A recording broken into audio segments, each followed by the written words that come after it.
सार्वजनिक बांधकाम विभागाकडून बाबा आत्राम आणि विजय वडेट्टीवार यांना नोटीस बजावण्यात आलेली आहे।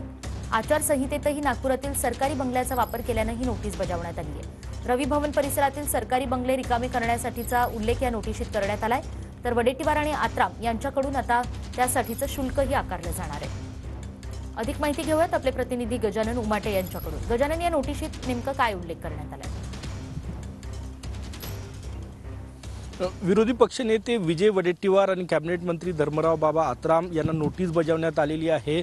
जे माझ्या मागे तुम्ही बंगला बघताय हा रवी भवन परिसरातील सरकारी बंगला आहे आणि आचारसंहिता लागल्यानंतरही विजय वडेट्टीवार आणि धर्मराव बाबा आत्राम यांच्याकडून सरकारी बंगल्याचा वापर होत असल्यानं त्यांना तो बंगला खाली करण्याबाबत ही नोटीस जी आहे ते सार्वजनिक बांधकाम विभागाकडून बजावण्यात आलेले आहे आणि त्या नोटिसीत उल्लेख आहे की बंगले तात्काळ खाली करावे आणि आचारसंहिता लागल्यानंतर जेवढे दिवस हा बंगला त्यांच्याकडे असेल तेवढे दिवस प्रतिदिन 5,000 रुपये याप्रमाणे त्यांच्याकडनं शुल्क जे आहे ते आकारलं जाणार आहे। आचारसंहिता लागली आणि आपण बघू शकतो या ठिकाणी या बंगल्यांचा वापर जे आहे ते सुरू आहे।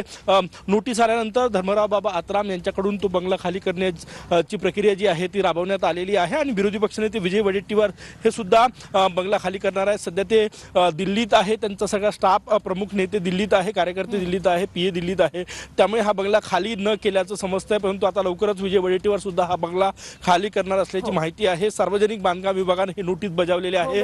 हे सरकारी बंगले आहे आणि या सरकारी बंगल्यात आचारसंहितेनंतर खाली करावं असा हा नोटीस आहे। अगदीच गजानन, सविस्तर जाणून घेत राहू। तुर्तास धन्यवाद।